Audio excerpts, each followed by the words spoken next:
After winning 3 World Rapid Championships, Magnus Carlsen was on the brink of claiming his fourth. He had defeated Alireza Firouzja and Jan-Christophe Duda in the semi-finals of the World Rapid Championship and was leading the tournament with a score of 7.5 out of 9. However, despite Carlsen's clear domination throughout all his matches, securing nearly all wins, there was another player completely dismantling this tournament, Abdesattorov Nodirbek, a 17-year-old who was an absolute grandmaster slayer. Nodirbek had defeated top 10 chess juggernauts such as Levan Aronian and Fabiano Caruana. He wasn't just playing, he was out for blood. Next up, he was facing Magnus Carlsen. While Nodirbek was a complete super talent, this wasn't new for Magnus. After all, Magnus himself had been a super talent, defeating Anatoly Karpov at the incredible age of 13. But it became clear that Magnus underestimated just how good Nodirbek was. After the match began and the pieces were prepared, Nodirbek started with c4. Magnus spent 20 seconds thinking before responding with nf6. The opening soon transitioned into an English opening, with white's pawns on c4 and e4, and black's knights on c6 and f6.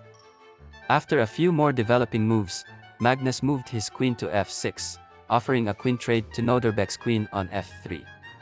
This decision tested Nodirbek's willingness to trade into an early endgame.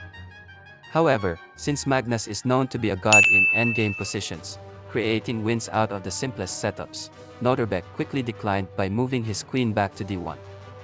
At this point, Magnus realized it was a good time to attack. He pushed his pawn to g5, aiming to follow up with h5 to attack white's king, which had been safely shielded behind 3 pawns. Magnus then offered another queen trade on g4, again seeking an endgame. During this time, Magnus began fidgeting with a piece, a common sign that he was calculating more complex lines. Deep in thought, Magnus took his time, while Nodirbek made his moves fairly quickly, his body language almost impatient. A few moves later, Nodirbek advanced his pawn to g6. Magnus defended with g8, allowing Nodirbek to push his pawn again, now just 1 square away from promotion. If Nodirbek could promote this pawn, he would win the game. Magnus quickly moved his queen to h7, trying to capture the pawn while trading pieces. However, Nodirbek's passed pawn on h2 remained a major threat.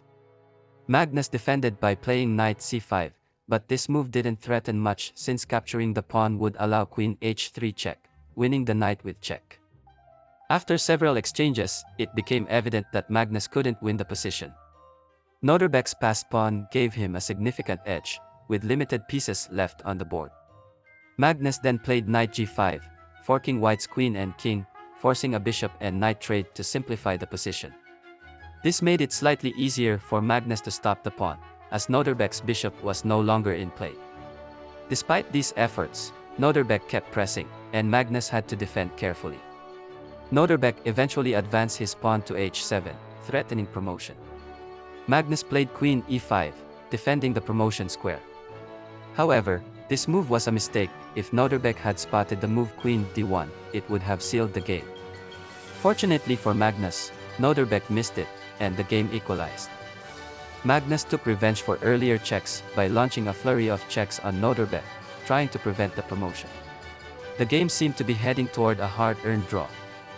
Then, Magnus made the worst possible move. He advanced his pawn 1 square, allowing Nodirbek to play the devastating queen d2, forcing Magnus into a position where he had no choice but to allow a check. Magnus immediately resigned. Nodirbek had forced a queen trade, and after the exchange, his pawn would promote to a new queen, ending Magnus' chances of winning the 2021 World Rapid Championship.